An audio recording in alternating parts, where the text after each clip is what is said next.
ಹೃದಯಹೀನರ ಒಂದು ಮುಖವಾಡ ಕಳಚಿದೆ ಈ ಭೂಕಂಪ. ಅಫ್ಕೋರ್ಸ್ ಭೂಕಂಪ ಹೇಳಿ ಕೇಳಿ ಆಗಲ್ಲ. ಪ್ರಕೃತಿ ವಿಕೋಪದಲ್ಲಿ ಭೂಕಂಪನ ಅನ್ನೋದು ಬಂದಾಗ ನಿಜಕ್ಕೂ ಏನಾಗುತ್ತೆ ಅಂತ ಏನು ಊಹಿಸೋಕ್ಕಾಗಲ್ಲ. ಆದರೆ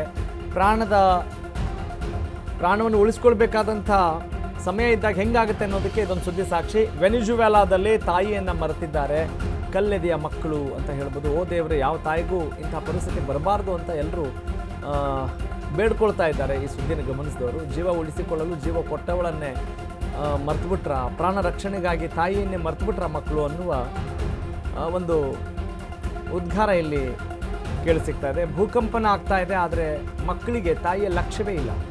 ವೃದ್ಧೆ ತಾಯಿಯನ್ನು ಬಿಟ್ಟು ಹೊರಗೆ ಓಡಿ ಹೋಗ್ತಾರೆ ಮಕ್ಕಳು. This is the news. ತಮ್ಮ ಮಗುವನ್ನು ಎತ್ಕೊಂಡು ಮಕ್ಕಳು ಓಡಿ ಹೋಗ್ತಾರೆ, ಆದರೆ ಜೀವ ಕೊಟ್ಟಂಥ ತಾಯಿಯನ್ನು ಮಾತ್ರ ಮರೆತು ಬಿಡ್ತಾರೆ. ಮನೆಯೆಲ್ಲ ನಡುಗ್ತಾ ಇದೆ ಭೂಕಂಪನದಿಂದ. ಒಳಗೆ ವೃದ್ಧ ತಾಯಿ ಮಾತ್ರ ಉಳಿದಿರ್ತಾಳೆ. ಮಕ್ಕಳು ಬರ್ತಾರೆ ಅಂತ ಆ ತಾಯಿ ಕಾದು ಕುಳಿತಿದ್ರೆ ಪಾಪ ಆ ತಾಯಿಯ ಕನಸಿಗೆ ಅಲ್ಲಿ ನಿರಾಸೆ ಆಗಿದೆ. ಕುರ್ಚಿ ಮೇಲಿಂದ ಬಿದ್ದ ತಾಯಿಗೆ ಸಾವಿನ ನರಕ ದರ್ಶನವಾಗಿದೆ. ಕಂಪನ ನಿಂತ ಮೇಲೆ ಒಳಗೆ ಮಕ್ಕಳು ಓಡಿ ಬರ್ತಾರೆ. ಅಷ್ಟೊತ್ತಿಗೆ ಆ ತಾಯಿ ಪ್ರಾಣ ಇರೋದಿಲ್ಲ. ಆ ಒಂದು ದೃಶ್ಯ ಕೂಡ ಈಗ ಸಾಮಾಜಿಕ ಜಾಲತಾಣದಲ್ಲಿ ಬಹಳಷ್ಟು ಹರಿದಾಡ್ತಾ ಇದೆ, ವೈರಲ್ ಆಗ್ತಾ ಇದೆ. ಹಾಗೆಯೇ ಇಂಥ ಸಂದರ್ಭದಲ್ಲಿ ಎಷ್ಟು ನಮ್ಮ ಜೀವನ ಲೆಕ್ಕಾಚಾರಕ್ಕೆ ಕ್ಯಾಲ್ಕುಲೇಷನಿಂದ ಕೂಡಿದೆ, ಎಷ್ಟು ಸ್ವಾರ್ಥಪೂರಿತವಾದಂಥ ಜೀವನವನ್ನು ನಾವು ನಡೆಸ್ತಾ ಇದ್ದೀವಿ ಅನ್ನುವ ಒಂದು ಮಾತು ಕೂಡ, ಭಾವನೆ ಕೂಡ ಬಂದು ಹೋಗುತ್ತೆ. ನೋಡ್ತಾ ಇದ್ದೀರಿ ಅದಕ್ಕೆ ಪೂರಕವಾದಂಥ ದೃಶ್ಯಗಳನ್ನು. This is the news. ನೋಡಿ, ಆ ವೃದ್ಧ ತಾಯಿ ಇದ್ದಾಳೆ, ಮತ್ತು ಅವರು ಆ ಮಗುನ ಕರ್ಕೊಂಡು ಹೋಗ್ತಾರೆ. ಕರ್ಕೊಂಡು ಹೋಗಬಾರ್ದು ಅಂತಲ್ಲ, ಅಟ್ಲೀಸ್ಟ್ ಆ ತಾಯಿಯನ್ನು ಕೂಡ ಕರ್ಕೊಂಡು ಹೋಗ್ಬೋದಾಗಿತ್ತಾ? ಆ ಸಂದರ್ಭದಲ್ಲಿ ಅವರಿಗೆ ಹೊಳೆದಿಲ್ಲ ಅನ್ನೋದಕ್ಕಿಂತ ಹೆಚ್ಚಾಗಿ ತಾಯಿ ಕಾಣಿಸ್ದೇ ಇಲ್ವಲ್ಲ ಅನ್ನೋದೇ ಮೇಲ್ನೋಟಕ್ಕೆ ನಮ್ಗೆ ಅನಿಸುತ್ತೆ. ಹೀಗಾದರೂ ಆ ವೃದ್ಧ ತಾಯಿಯನ್ನು ಬದುಕಿಸ್ಕೊಳ್ಳೋಕೆ ಸಾಧ್ಯ ಆಗ್ತಿತ್ತಾ ಅನ್ನೋ ಒಂದು ಸಣ್ಣ ಆಲೋಚನೆ ಈಗ ಕೇವಲ ಆಲೋಚನೆಯಾಗಿದೆ. ನೋಡ್ತಾ ಇದ್ದೀರಲ್ಲ,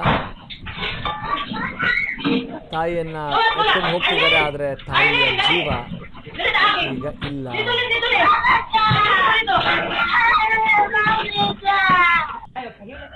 ಎಸ್, ನೋಡಿ, ಇದು ಭೂಕಂಪನ ಆಗ್ತಾ ಇದೆ ಅಂತ ಅನ್ನಿಸಿದಾಗ ಆದಂಥ ಒಂದು ಘಟನೆ. ಭೂಕಂಪನ ಆಗ್ತಾ ಇದೆ ಅಂತ ಅದೇನು ಕೆಲವೊಂದು ಸೆಕೆಂಡ್ಗಳ ಕಾಲ ಆದರೆ ಆಯ್ತಲ್ಲ. ಎಸ್, ಹೆಂಗಿದೆ ನೋಡಿ ಅಲ್ಲಿ ವಾತಾವರಣ ಹೆಂಗಿದೆ. ಜೀವ ಉಳಿಸಿಕೊಳ್ಳಲು ಜೀವ ಕೊಟ್ಟವಳನ್ನೇ ಮರೆತು ಬಿಟ್ರ. ನಮ್ಮ ಪ್ರಾಣ ನಮ್ಮದು ಮಾತ್ರ, ಆದರೆ ಆ ನಮ್ಮ ಅನ್ನುವುದರಲ್ಲಿ, ಅಸ್ಮಿತೆ ಅನ್ನೋದರಲ್ಲಿ, ನಮ್ಮತನ ಅನ್ನೋದರಲ್ಲಿ, ಬಂಧ ಅನ್ನೋದರಲ್ಲಿ ತಾಯಿ ದೂರ ಆಗ್ಬಿಟ್ರ ಅನ್ನೋದು ಸದ್ಯದ ಪ್ರಶ್ನೆ.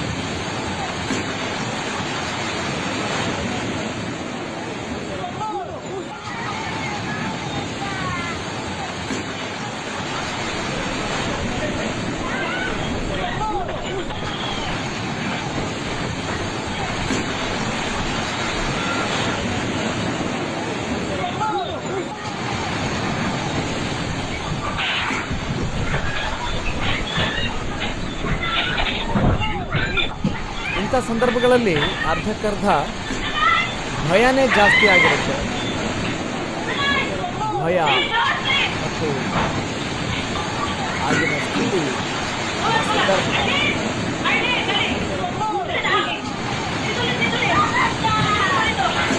ಒಂದು ದುಸ್ಥಿತಿಗೆ ಕಾರಣ.